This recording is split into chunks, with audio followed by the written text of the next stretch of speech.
ရွှေအောင်ဝင်းနဲ့လေကွင်းပြင်ကျဲအဖေနဲ့အမေလက်တွဲခဲ့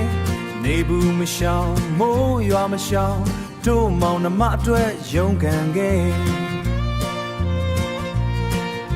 အမေရဲ့ငါကြော်နှွေးနံသင်းထမင်းဝိုင်းလေးသတိရစေစင်ရဲ့ပေမဲ့နှွေးထွေးခဲ့တာတို့မိသားစုရဲ့ကဘာငယ်လေးပဲအဖေကလမ်းပေါက်အမေကပြိုးထောင်ပညာတတ်တွေဖြစ်စေခဲ့ကိုယ်တိုင်နွမ်းပေမဲ့သားသမီးတွေကိုယေဒနာလိုတဖိုးထားခဲ့အခုတော့အမေကောင်းငင်မာနာအဖေကတော့အိုမင်းလို့ကွယ်အဝေးမြေက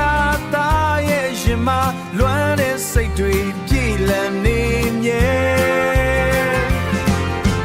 ချီလက်တဲ့အေးအေးလေးနဲ့အဖေနဲ့အမေကိုဂုဏ်ပြုခြင်းနဲ့လေကွင်းပြင်ကချွေးစံများစွာသားဘွားအတွက်အရင်နီးတွေကွယ်အနာမရှိပဲပြုစုမရတာရင်ထဲမှာတော့အာနာမိတယ်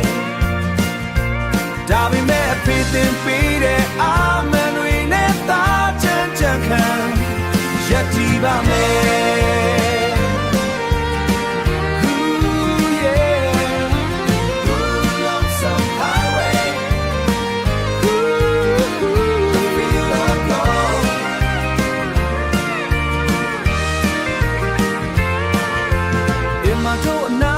ရှိတာသားတွေ့တော့စိတ်အေးရစရာ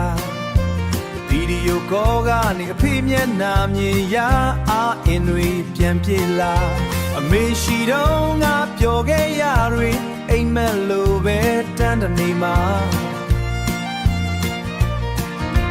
နောက်မဝဆိုတာရှိခဲ့ရင်လေအဖေနဲ့အမေရဲ့သားပဲဖြစ်ချင်တာပါ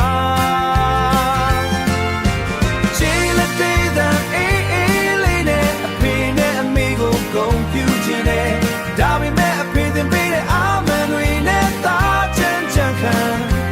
ရက်တည်ပါမယ်အဖေနဲ့အမေရဲ့သားပဲဖြစ်ချင်တာပါ